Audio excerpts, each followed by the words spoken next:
Greetings, Earthlings. How are you guys? Hi, Hey, Professor Professor Simon. Simon, how Good, are you? good to see Very you. good. Happy spring almost in southwest France. So, Yes. Yeah, we had torrential rain and ended up with the garden being flooded, but it didn't Oh, come in the wow. house. But interesting. yeah, but what we have been having is magnetic anomalies. Whoa.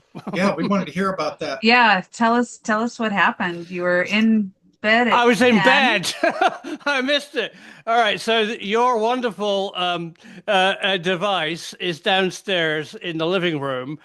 Dorothy, my wife, stays up a bit later than me. I'm old and go to bed and watch YouTube videos and things like that. And it was about 10 o'clock at night. And she goes, "What's that annoying bleepy sound?" As you say, John, it only lasts for 30 seconds, but she knew it was there, but she hadn't ever heard it go off before. And rather than coming up and getting me, I was probably still awake. She turned it over and then it stopped anyway.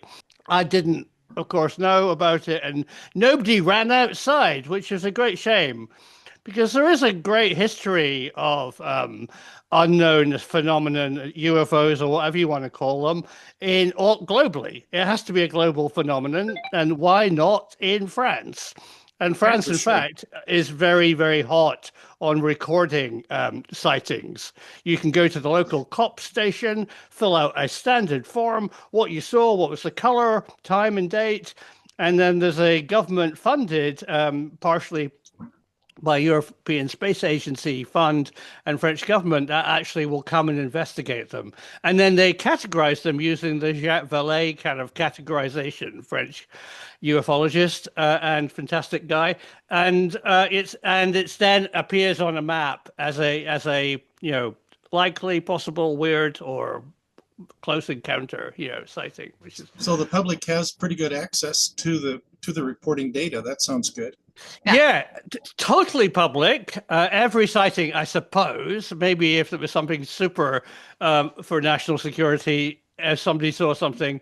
I mean, I guess that's the issue. I mean, we know that at least the joke at the British MOD is that 80% of sightings are just badly recognized natural phenomenon or prosaic objects like jet blue or whatever.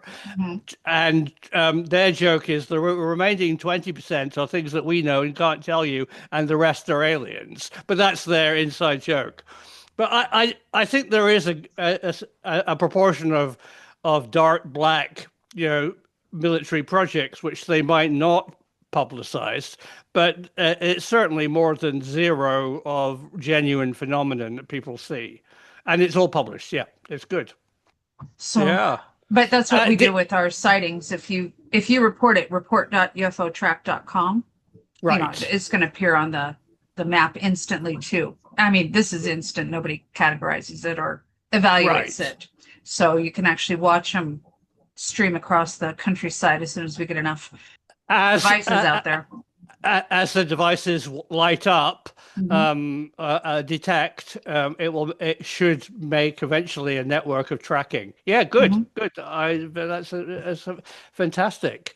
Yeah, Um, and after if you had gone outside and seen something, then we'd want you to put in a report.ufotrack.com so you could say a little ah, bit more about what was going on, and then people would know for sure what to look for, the color of the orb or the size of the ship or the number of the ships or whatever. So sure.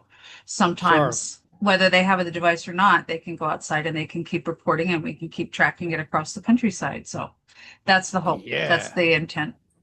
As more and Oh, more it's a shame. members sign up, we'll be able to do that better and better. It's we're getting there. Yeah, I notice your global map. You've got both people with devices and people signed up as spotters. Mm-hmm. The network is growing, so that's really good. Certainly, my viewers on my Professor Simon channel were very intrigued by the device. They all wanted to know whether it would work in their country. A lot of them are European, Australian. I said, yeah, sure, it's global, and you just need to set it up. Um, Quite a few questions. Hopefully, it drove a small but dedicated bunch of people to you. So that the more publicity we can get out there about how good the devices are.